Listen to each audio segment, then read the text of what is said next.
Hi, guys, I'm Christian Esguerra, and welcome to another episode of our Facts First podcast. Now, don't forget to subscribe to our YouTube channel. That's Facts First with Christian Esguerra.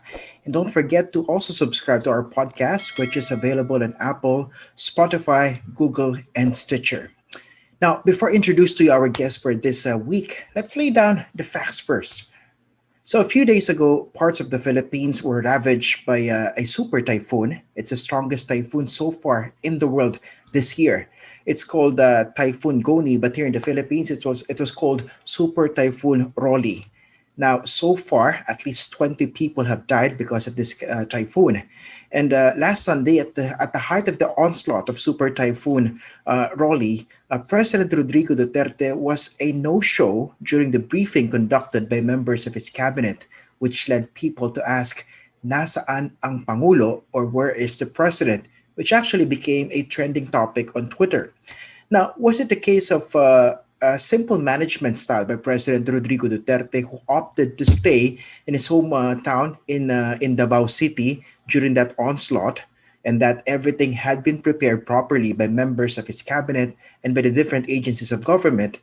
Or did the president actually drop the ball big time, at least in handling this disaster, at least during the initial stages? Okay, I'd like to introduce to you our guest for this week. He's Professor Francisco Kiko Magno. He is the former chair of the Department of Political Science of De La Salle University. He was also the director of the Institute of Governance of that same university. Thank you for joining us, Professor Kiko, on this podcast. Thank you. It's always a pleasure.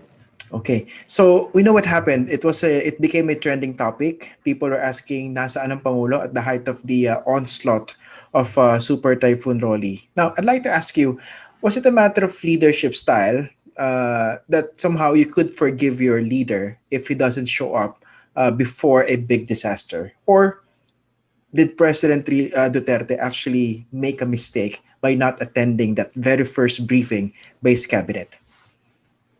I think it's a matter of leadership style. And it so happened that it was All Souls Day, right? So Yeah. the president went back to his hometown to pay tribute to his parents. But considering that the disaster that happened because of Typhoon Rolly, it was the biggest typhoon in the world this year. So it is a big event. So all over the world, the president or the head of state is expected to be present to direct the operations of the national government. But certainly, the way our disaster risk reduction and management law is established, local government units are at the front lines in addressing the disaster. But certainly, in any kind of disaster management response, it requires the coordination of the national government and the local government units. So it's also expected by citizens that the leader is present to provide assurance, considering that the prediction is already there that a big typhoon is coming over. And the fact is that the scope of the typhoon is very broad. It covers a number of regions. If we consider the path of Typhoon Rolly. If I may relate, Christian, to another event, and this happened in the United States with respect to Hurricane Katrina, also a huge cyclone. It's Category 5 hurricane. At that time, the president was George W. Bush, and he went on vacation in Texas. So it took him 2 days before going back to Washington, D.C. At that time, compared to Typhoon Rolly, the coverage of Hurricane Katrina was much more limited to New Orleans and the surrounding areas. But then again, the American citizens expected the president to also be available and to monitor the situation and also be present in press briefings. So it's a no-brainer that whenever there's a big disaster coming, you need to see your leader. You need to hear him say something, in particular an assurance. So that reason given by the president that he was basically on a holiday for the All Souls Day and All Saints Day weekend, was that a valid excuse? Well, of course, you can always do that, but at the same time, we are in the modern age. We are in the era of information and communications technology. So, in fact, the president can actually uh, make himself available through the use of modern technology. Like Zoom, right? Yeah, that's right. That's like Zoom and other technologies. So in short, he could have made himself available during that first briefing via teleconferencing, via Zoom, for instance, right? Even if he was in Davao City at that time.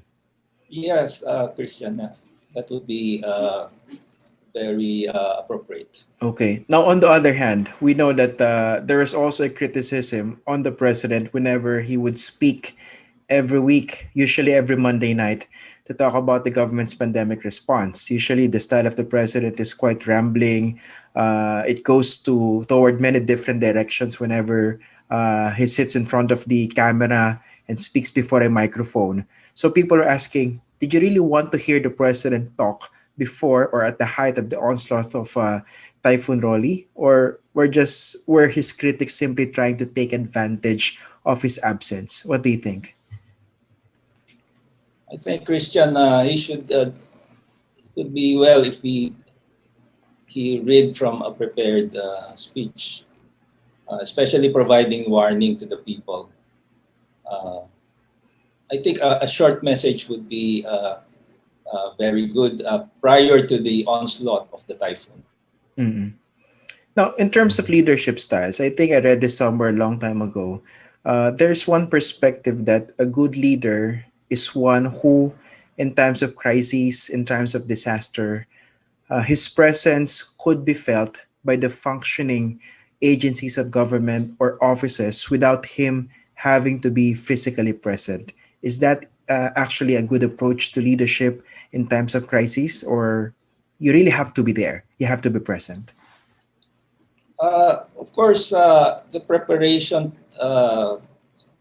especially because the prediction has been made that the typhoon is coming, so it takes a lot of time for the preparation. So you're not necessarily there at every point in time, but I think what is important here are the critical moments.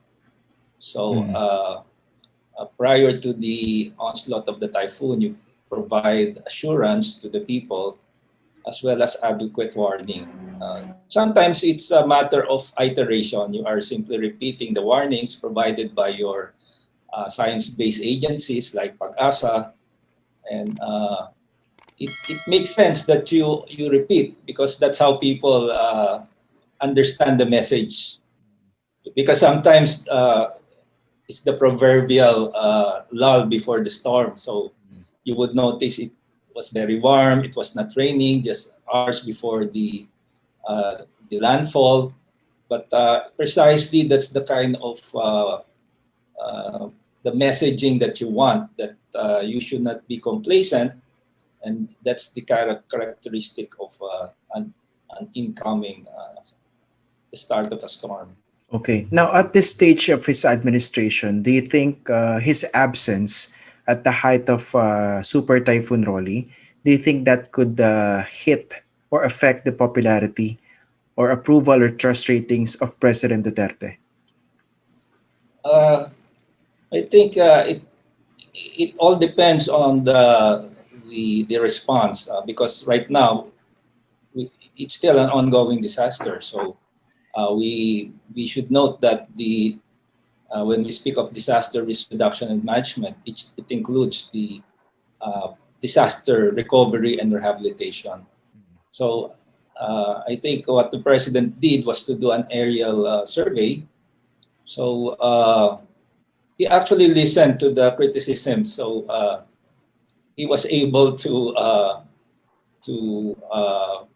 make an aerial inspection, and I think he even went to one of the towns that was hit by the typhoon. So it really matters how the recovery process will happen. I understand that people now are very much in need of shelter, food, other necessities. So it really depends how the government is going to respond. And I understand that the local governments are asking for the support, especially those that were badly hit. The towns that were hit where the landfall, uh, where Typhoon Rolly made the landfall. But at this stage in his administration, do you think optics still matter for President Duterte? I mean, or can he actually afford to do away with certain conventions as far as the presidency is concerned, which he has actually been doing since 2016? Or does he have to be more sensitive this time in terms of providing the optics needed for the presidency?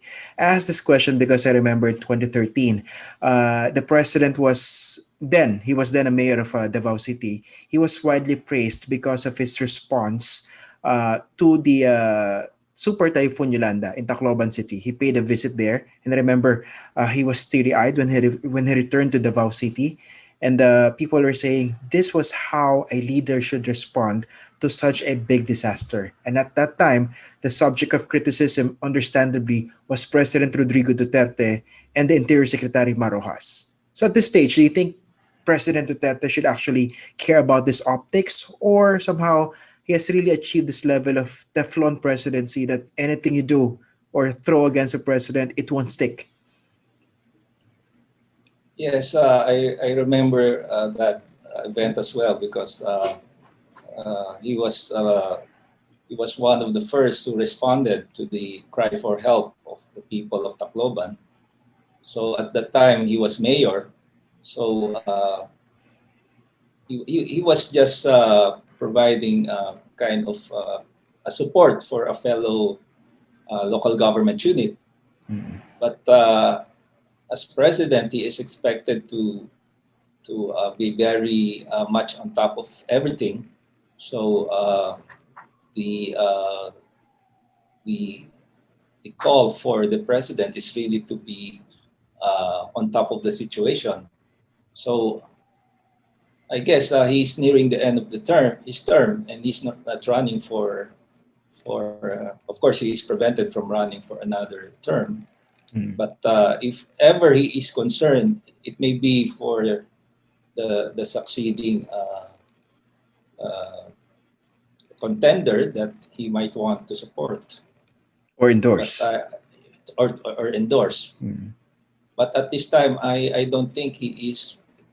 It's it is frame of mind to be very conscious of that kind of situation.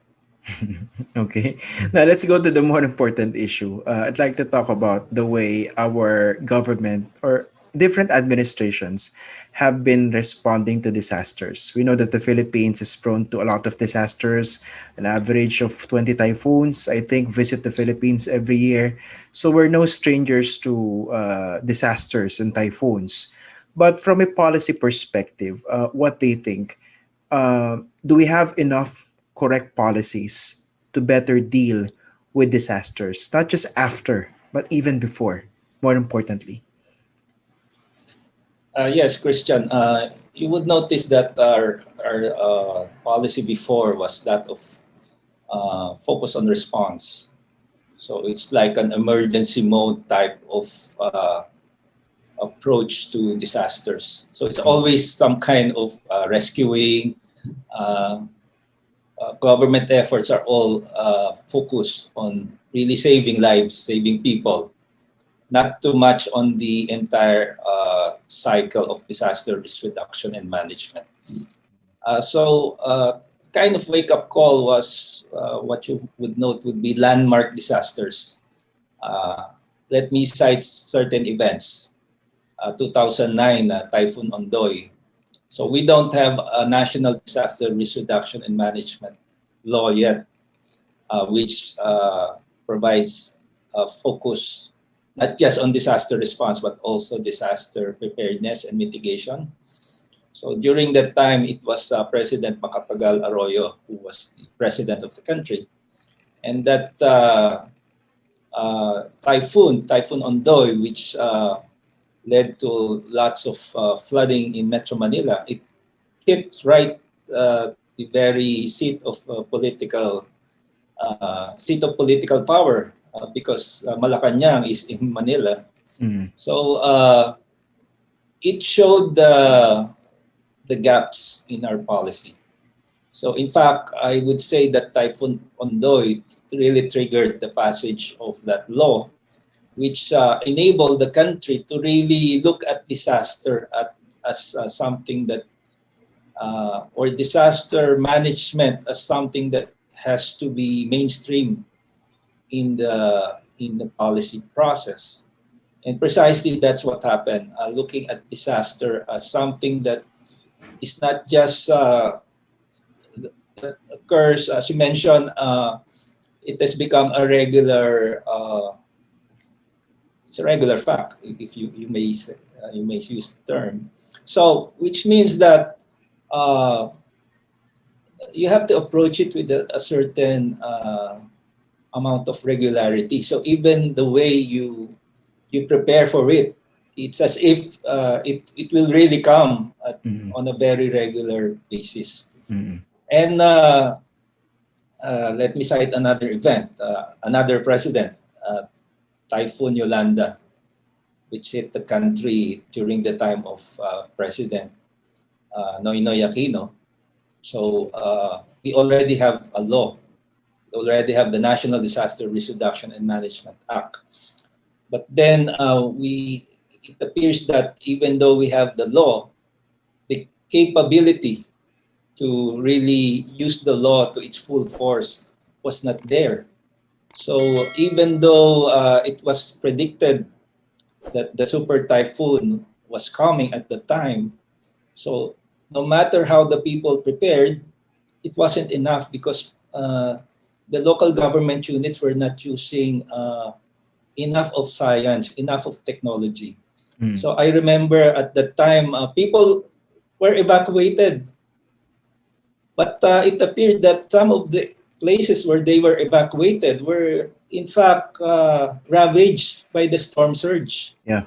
So what they're saying is that this was the first time that a storm surge happened in Tacloban. But upon closer scrutiny, upon closer reading of history, newspaper accounts 100 years ago showed that the storm surge happened.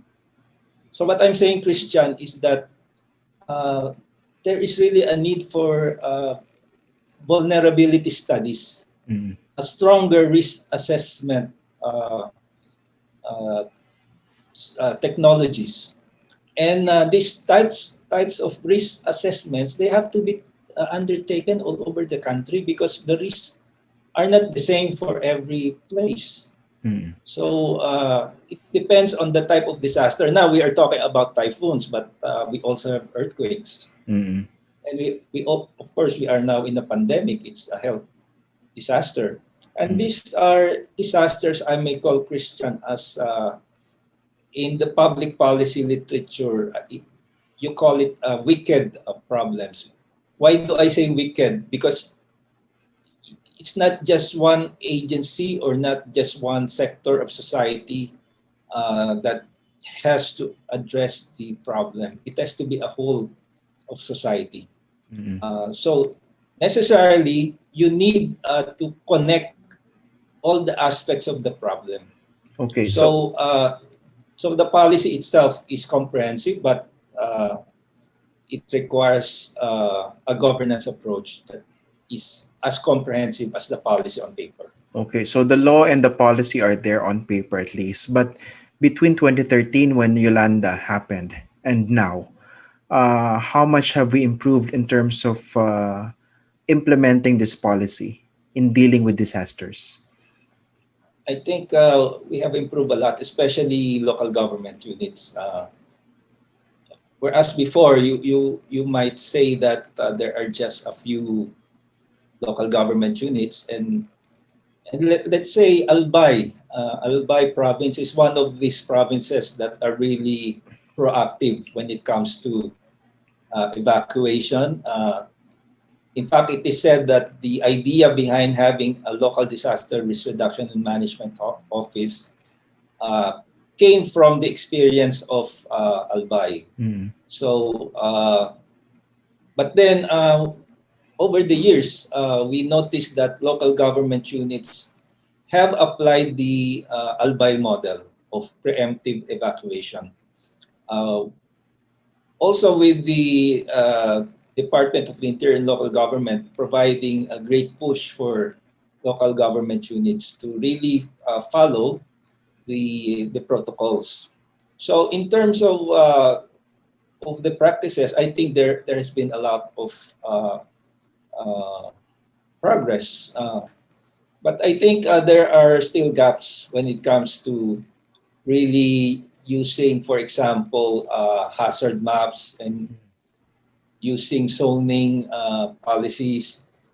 Because in a lot of times, you would notice that people are actually residing in very dangerous places. Mm. They are residing near the rivers.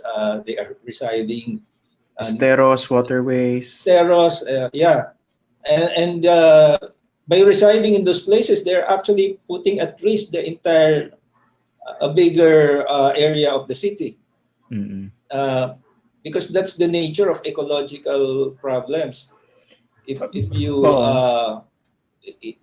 if you prevent these natural waterways from functioning, then you actually increase the risk of disaster. So I think there is really a need for these types of hazard mapping, inventory, uh, and then By the way, speaking of yes, geohazard mapping, I think that became very important. The importance of that became even more pronounced after Yolanda, right? And if I remember it correctly, there was a strong policy direction coming from the previous administration wherein those living along waterways would have to be permanently relocated, right? Would you know whatever yes. happened to that policy?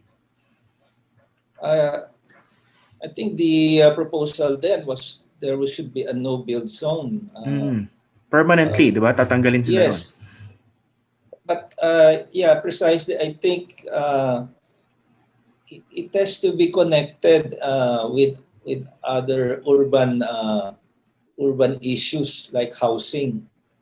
Uh, so many people died because a lot of informal settlers were residing near the coastal areas.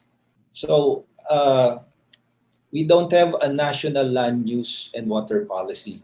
Yeah. So in the absence of a national policy, what's happening is a comprehensive land use plan, which is crafted by the local governments. So what we have are land use plans all over the country that are really uh, crafted by And local governments, not necessarily integrated. not integrated. Na, Although we have certain laws and policies like having protected areas, mm. uh, but you're right. It's not part of a national policy. There Yeah. might be certain aspects of existing laws. But what they make of that? How come? I was surprised to hear that because when I was starting out as a reporter, that was 20 years ago. I was already hearing about CLUP. Yes, If I'm not yes. mistaken, dati CLUP ang tawag dyan, di ba? Comprehensive Land Use Plan Land for use local plan. Yes. governments. So, eventually, wala pa rin talaga nabubuo from a national level to integrate all Yeah. these Oh, no. plans What? Yeah. What? When or you say law. you were already hearing of that 20 years ago, I would agree with you, but because there were bills already filed Mm. 20 years ago to have a national land use policy. And if I may mention another bill, uh, a sustainable forestry code. Uh, that was also 20 years ago. Now you're asking the reason. Mm. Uh, I think it has to do with removing the discretion when it comes to business development. Okay. It's Because always if you, yeah, the usual interplay because between business and what needs to be done. yes, because if you have a national land use policy, then you really have guidelines. These are just the areas where you can do your residential development, your Mm. commercial activities, and these are the areas where you have permanent protected areas. These are the areas where you have forest areas. Just imagine, Christian, our topography indicates that we are a mountainous country. Mm. So 50% of our country is sloping 18 degrees and above. So let's compare our country to Japan, which is Mm. also a mountainous country. But Japan has been able to maintain a very decent forest cover. But our country, 50% of our country is mountainous, which requires forest cover. We have, I think, 15%, 15% forest cover right Yeah. now. It's dwindling basically, despite the policies already in place, no? Now, Yes. I'd like to talk about the structure of the NDRRMC, the National Disaster Risk Reduction and Management Council. Because, of course, this is not a perfect structure. The usual criticism is that it's just a coordinating body, coordinating different agencies of government. But is there really a problem with that? Because so far we've been hearing a lot of push for the establishment of a department of disaster resilience. Now, number one, is there really a problem with the current structure that we have? Well, the basis of the law is really to enable government to really pursue a whole of government approach. That's why you have several government agencies that are asked to coordinate under that coordinating body. But I think the question here is that the responsibility and accountability mechanisms are therefore also spread out. So Mm. the proponents of the bill are saying that there has to be a more decisive uh, decision making that should happen. And they are also suggesting that the head of that coordinating body should be of a secretary rank Mm. level. So, the factors for proposing that creation of a department is to have more decision making power, uh, more accountability, and more resources. Mm. But of course, there are ways by which you can channel more resources, and there are also, I think, proposals to elevate the responsibility of the head of that coordinating council. But aside from accountability issues, what's wrong with the current structure? Because I suppose if we have a Department of Disaster Resilience, if something bad happens, if someone drops the ball, you know who to blame, right? Kasalanan niya ng Secretary of the DDR. But in this case, aren't the accountabilities also clear? For example, you have the NDRMC. Let's say something goes wrong when it comes to implementing relocation projects because the infrastructure is not made available. You can actually point to the DPWH, for instance. Or let's say certain issues regarding health provision are not properly addressed. You can blame the DOH. I mean, aren't the Yes, accountabilities clear at this stage? yes, the accountability would really be directed towards who is the project holder, Mm. because eventually it has to go down to what's written in the General Appropriations Act. And yeah, I agree with you. It's really who is the project holder. The proponents of the bill creating a Department of Disaster Resilience is that the department itself will be the one to undertake the project, like the rehabilitation uh, and other related projects, like constructing evacuation centers. So instead of DPWH, or let's say currently we use a lot of schools as Mm. evacuation centers. So that budget item would be under DepEd. Mm. So those are the issues with respect to accountability lines. So the proponents would like the accountability lines to be under that Department of Resilience. So in So short, yes, given our experience with the NDRMC, do we actually need an entirely new department of disaster resilience? uh, so there are pros and cons with respect to this issue. Uh, those who are proposing that having this department is that there is more focus on really, especially in addressing the big disasters that have been coming our country's way over the last several years. Uh, but then again, those who are opposing this are saying that uh, well, there might be gaps again in the future because the other departments may not cooperate. So perhaps one way would be to put that agency under the office of the president, Mm. so that there would be more coordination. And I think one of the issues also is that you would create another department, and you would end up providing a lot of plantilla items, and you might just end up employing more people, but then not enough resources for disaster preparedness or disaster mitigation, uh, Yeah, in because a short, lot of a lot of your resources would end up paying salaries rather yeah, than and tama. Oo. supporting projects. So in short, for instance, you put up, I think the price tag put there so far was 1.5 billion pesos. If you really want to put up a Department of Disaster Resilience. And you're right, no? A lot of it would have to be spent on salary, meaning during the budgeting, you have to spend on PS, personal services, and of course MOE. And then perhaps there might not be enough funds to go to the actual projects to address rehabilitation, for instance. I have another question, but wouldn't that be a duplication of existing responsibilities and jobs by other departments? For instance, at the new department, you say would be in charge of, let's say, putting up relocation centers, for instance.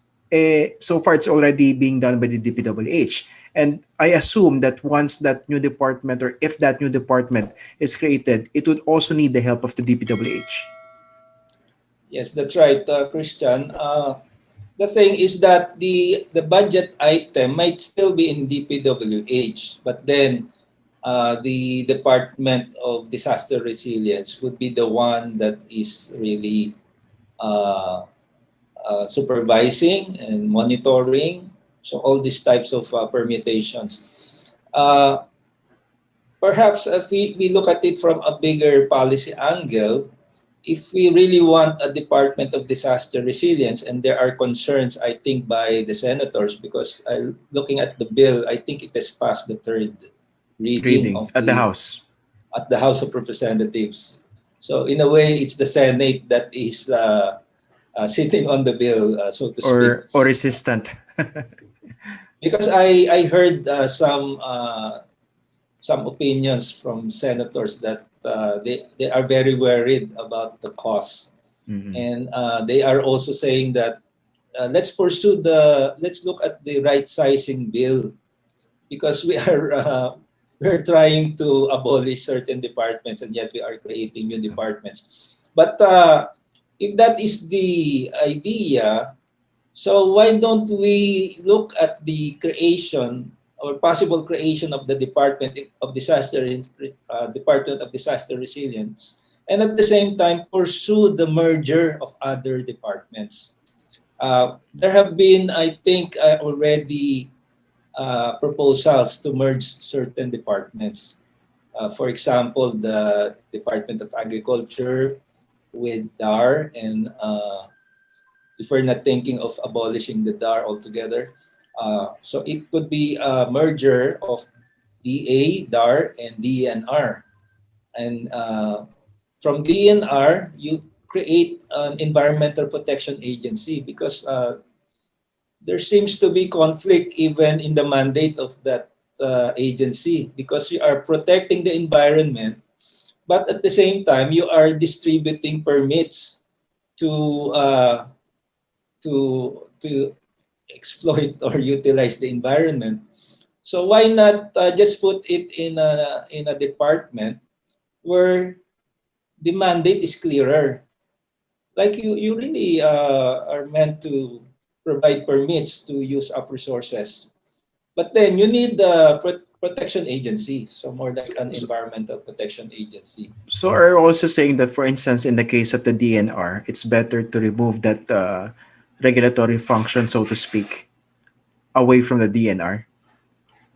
Yeah, because what I see is there seems to be conflict when it comes to really pursuing the mandate. Are they protecting the environment, or are they pursuing the use or exploit utilization of the environment? Parang ano siya, So it's a you contradiction in terms, no? yes, a contradiction in terms. Maybe what you need is a watchdog, a protection agency. Mm-mm. But so are you open? Do you think this is the right move to come up with a Department of Disaster Resilience while right sizing the other agencies of government?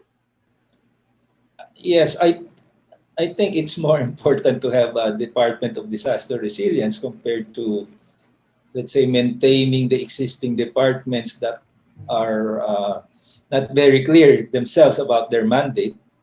Of course, this might sound to be controversial, but then it's really a way of right sizing the bureaucracy. Uh, we have to consider that we are the concept of the new normal came even before the pandemic. The new normal is about climate change. So uh, the uh, the bigger disasters, or the disastrous effects of natural events, we call this the extreme events that Mm-mm. are occurring at a very regular period already. So just imagine Typhoon Yolanda was just how many years ago? It was 7 years ago. Mm-mm. And then you have Typhoon Rolly is also a very, very huge and extreme event. So which means, I would say, Christian, that Department of Disaster Resilience, uh, even if we don't have exactly a department, a full-blown department, perhaps something similar to what some senators are saying, that it could have an elevated status under the office of the president. But this can start a discussion of really mainstreaming Mm-mm. disaster resilience. So it's not just managing the disaster, because when you say managing, it's manageable. Mm-mm. It's really, we have to include other terms like adapting, coping, or taming. These are all those terms that are being used in the public policy literature on the so-called wicked problems. And definitely, So, it yes, doesn't include prevention because you cannot prevent natural disasters, but you can mitigate the impact, right? And I think you it's can also, mitigate and prepare. yeah, and prepare for it. And I think it's also important to somehow remind people na even if you try to deal with a disaster after in terms of rescue, recovery, rehabilitation, that would cost a lot. I think the NEDA before estimated, there was a study by NEDA from 2011 to 2018, more than 500 billion was spent by the government for recovery efforts, and I think a huge part of that went to recovery efforts for Yolanda.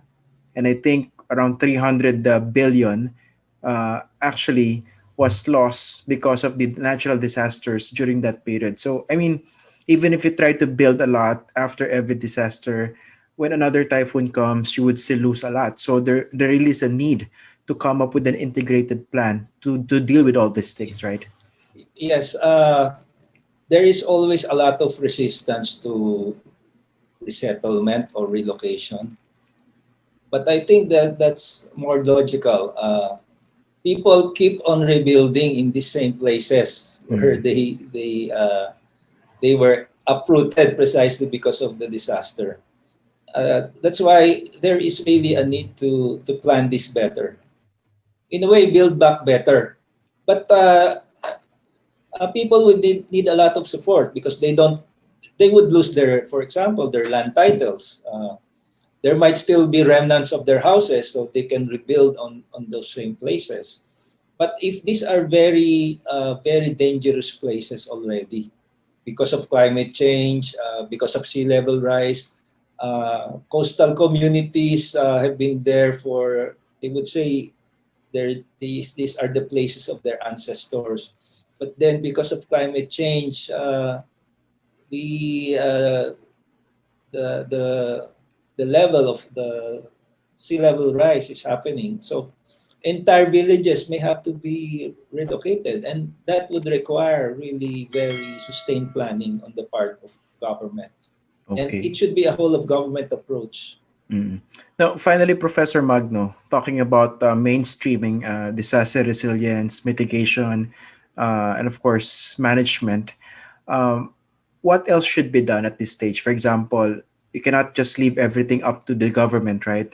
Or even to the local government officials. Schools have to do a lot of things also. Families also need to prepare and be more aware. I mean, where do we stand so far in terms of mainstreaming this issue, this very important issue? And what should we do still in the coming months or years? I think we have to mainstream not just in planning, budgeting, but also in creating new jobs in the disaster resilience. Uh, we create an industry on disaster resilience. So new jobs should be emerging from disaster resilience, like doing vulnerability studies, creating new technologies. In fact, Christian, there are already technologies created by universities on local climate modeling, local climate forecasting. Uh, Ito yung new these design are of not, houses, di ba? yes, even the design of houses, even design of schools, Yeah. Mm. because we need to carry on schooling even right now. We are having schools in our houses, so we need to adapt, we need to innovate. So it's good that you mentioned the role of universities. This kind of effort requires a lot of thinking through. It means thinking out of the box. Mm. So we understand that local government units, our mayors and governors, are doing a lot of decision making. So it would require a lot of support from the emergence of new technologies, new ways of doing things, uh, from the whole of government approach that I was talking about, which means cooperation between national, local, and within the local level, there should be horizontal cooperation. Mm. So it would require collaboration in terms of using new technologies, new resources, new personnel. So under a new policy on disaster resilience, you may need a lot of planning expertise in your city hall, in your municipal hall. Uh, this requires a lot of data analytics and data analysis toolkits. And more So importantly, I think this has to be institutionalized, right? So you don't have to depend on any incumbent leader who will be moving from one position to another after every election, right? So, I mean, there has to be yes, institutionalization of this. and this would provide uh, toolkits, guidelines for succeeding leaders. Mm. So in a way, you are building institutions of resiliency. Okay. Well said. Well, Professor Francisco Magno, thank you very much for joining us on this podcast. I hope our listeners, of course, our viewers on YouTube, will learn a lot from this discussion, especially in terms of dealing with natural disasters here in the Philippines. Thank you, sir. Always a pleasure. Thank you also. Okay, so that's all for this week's episode of our Facts First with Christian Esguerra podcast. Don't forget that this is available on YouTube and also on Apple, Spotify, Google, and Stitcher. See you again next week for another edition of our Facts First podcast. Thank you.